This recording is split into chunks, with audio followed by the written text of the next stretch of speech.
Welcome to this episode of Great Practice, Great Life. And today I have our founder, our president, my dear friend, Mark Powers, joining us. Mark, welcome to the podcast. Thank you, Steve. Happy to be here as usual.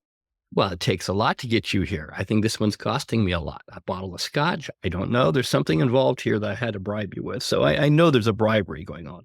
There's a high tuition price, a high price to have you here. So thanks for being here. I asked you here today because when you founded the company, one of the core things, one of the core strategies that you really have done a tremendous amount of thinking about, tremendous amount of work about, and it's probably one of the things that I think we do great. And it's really coming from your commitment, your great thinking, your strategic thinking around how to help lawyers increase income while taking more time off. It's the core of what we do, I think, really well. I mean, do you agree? Do you think it's like kind of one of the things Absolutely. that we do? Yeah. Absolutely. So, Absolutely. So when you go to help, or have you thought about this and helping lawyers, what's your core thinking? Because your thinking here produces great practice, great incomes, and a great life. What's the core? What's the underlying strategy here? For me, it also starts with the underlying problem, right? To get to the strategy. And if we all stop and think about it for a minute, and we think about our firm, and we think about our firms as a business, let's say it this way. The problem is that the law firm will devour money. It devours cash, money. It devours time. And it devours energy. It will eat everything you can give it.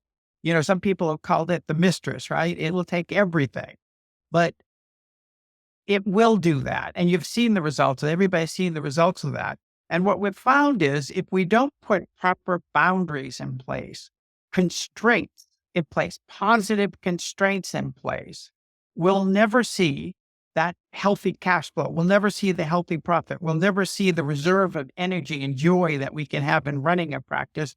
And we'll never see that personal freedom. So it started with the firm is taking everything from us unless we put boundaries in place. And, we have found that the strategy is putting positive constraints in place, boundaries in place. And lots of examples of that. But if you ask me that core strategy, Steve, that would be it. Well, let's just define what you mean by boundary and positive constraint, because there's constraints. They can either be negative constraints, which means I don't have enough money or I don't have enough time. I have a constraint, like I can't do certain things. A positive constraint for me is like, okay, I'm eating too much, so I need to put myself on a diet, and I may choose to only eat a certain amount of calories, or I may choose to only eat so much on my plate, or I may do intermittent, fasting windows. I may fast to restrict food for a period of time. So talk to me about when you think of constraint, what's one of the ways that you define or explain constraints? So, it's interesting the way you say that, because it's a constraint will be looked at by a particular person. They can look at it in two ways, either as a negative or positive. And often when we put constraints in, people don't think of them as positive right away. I can tell you that. But the constraints way, look at it really is, it's a shift. It's a literal boundary placed around something that focuses and motivates people for searching for a different way to do something, to generate novel ideas, to develop a new way to adapt. And so it really does that. It forces us out of complacency. And without these limits in place, a lot of us would stick to safe, familiar pathways that allow us to do little. So most attorneys, and that's why you say that, they'll just go on and on, working until someone comes along and say, wait a second, you idiot, we got to stop this. And we got to put some constraints in. And so our model would put constraints in. Okay, we're going to take your weekend away. You can no longer work weekends. And that's a constraint we put in place. And they'll say, oh, how can I get everything done? I'll never get everything done. I need those weekends. No, you don't have them now. How are you going to do it? All right. So now we're going to have a lot of decisions to make. It is. And, there's an interesting story, and people probably uh, won't know this name if I say it, but the name is, if I'm pronouncing it right, is Theodore Giesel. Giesel? Do you know what who I'm talking about, right? Yes, sir, I do. And if I say it, people won't know who it is. He's an American writer, poet, cartoonist. They wouldn't know who that name is, but as soon as I say his stage name or his pen name, it's Dr. Seuss. And he has a great story it's a remarkable story about the triumph of constraints and his response to that and the personal challenge. So, you okay if I tell that story real quick? Yeah, absolutely. Go for it. So in the 1950s, he had already achieved a great deal of notoriety, but he wasn't selling that much. He wrote a lot of children books under his pen name, but he really wasn't that known to the American public.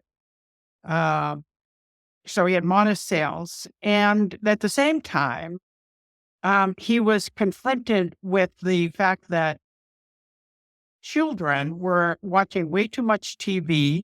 The books they were reading were boring to them. There was a lot of concern in the United States about the poor state of childhood education. And it actually was becoming a national security concern. So a guy by the name of William Spalding stepped in. He was the director of the education division at it's a publishing company, Houghton Mifflin, I think the name was.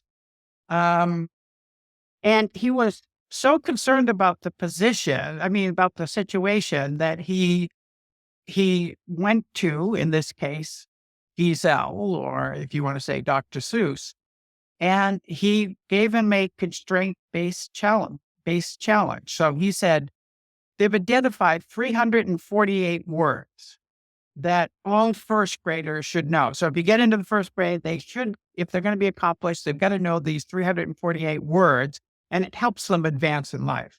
So he challenged Dr. Seuss, we'll go by the pen name, to write an imaginative and creative book using only those 348 words. And everyone knows the result of that. The resulting book was The Cat in the Hat, which used 236 different words. So he really did a lot. And more than 50, so this is 50 or far more than 50 years later, he remains the bestseller with over 15 million copies sold. But he had a challenge. He had a positive constraint. He had to use that number of words. And I actually think he had a time constraint in which he had to write it as well. And that's not the recommendation. What we're saying is to take a step back, put in a constraint, and let the constraint teach you what's not effective or efficient in your current practice, so it can educate you. So there's a whole growth process, and I'm with you. So most of the time when you coached me on this, Mark, a long time ago in a galaxy far, far, far away. Yeah.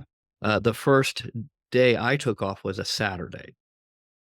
And I had learned that I had the first big takeaway for me is I learned that I didn't know how to take a day off. Like I had lost that. I'd worked for 10 years straight, no vacations, worked through every weekends, except when I got colds and flus. And I just worked even then I worked. And I just worked all the time. And you challenged me. And it probably took me a month or 2 months before I came up with a plan to take one day off. And that day is still famous. My wife still talks about that day, which she has classically called the movie day.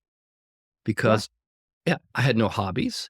I had no playmates. I had no things that were interesting to do. So you helped me design a day where we went to a movie at 10. We went to breakfast, then we went to a movie at 10 o'clock. Then we went to lunch. Then we saw a 1 o'clock movie. Then we saw a late movie. And then we went to dinner, then early dinner. So I saw 3 movies in one day. And it was the only way I could it was my first basic day off. Now, it's sad to say, years later, especially after I've just taken a month off, that's how I started. That's how I started. So we're not expecting anyone to suddenly take enormous times off because their business can't support it. They don't have the systems, they don't have the infrastructure, so they have to start somewhere. And just like Dr. Seuss did, you've got to start somewhere with something here.